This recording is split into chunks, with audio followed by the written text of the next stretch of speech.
гэр бүлийн хуулинд ажлын ёсны орох саналаа байнгын хороогоор өгсөн байгаа. Гэтэ одоо яг баттгаад нөгөө тушаал гараад захирамж гараад ирэх хэвээр тэрийг хүлээж чинь энэ 7 хоногт ирэх болов гэж бодож байна.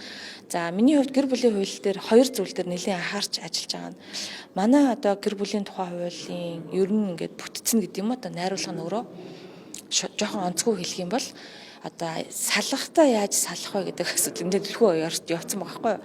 Салж байгаа тэр процессыг байгаа.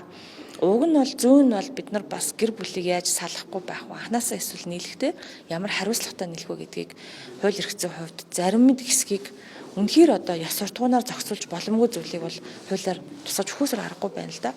За нөгөө талд тэгэхээр энэ хуулийн концепц дээр бид нар эргэж харах хэрэгтэй болчихлоо. Тийм учраас би энэ ажлыгт орсон.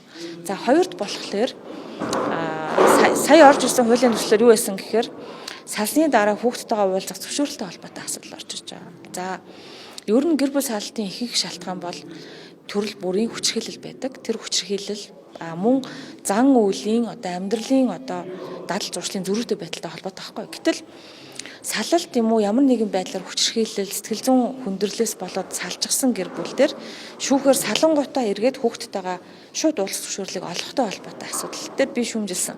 Яагаад гэхээр салсан жигсэн эргэж уулзах харилцаа нь хүчирхийлэл нь үргэлжилж байдаг байхгүй юу? Одоогийн ингээд тоо баримтаар байна шүү дээ, тий. Тэгэхээр энийгээ бид нар эргэж бас энэ хуулийн дээр ярих хэрэгтэй, зохицуулах хэрэгтэй. Тийм ч учраас би энэ хуулийн нэлийн одоо нарийн зан үйлтэй холбоотой хэсэг нь хаана байгаа, хүмүүсийг эргүүлж одоо салахгүй байх, анханасаа нийлэгтэй хариуцлагатай байх асуудал нь хаана яригдах юм те. За салсны дараа хүчирхийллээс яаж хамгаалах юм?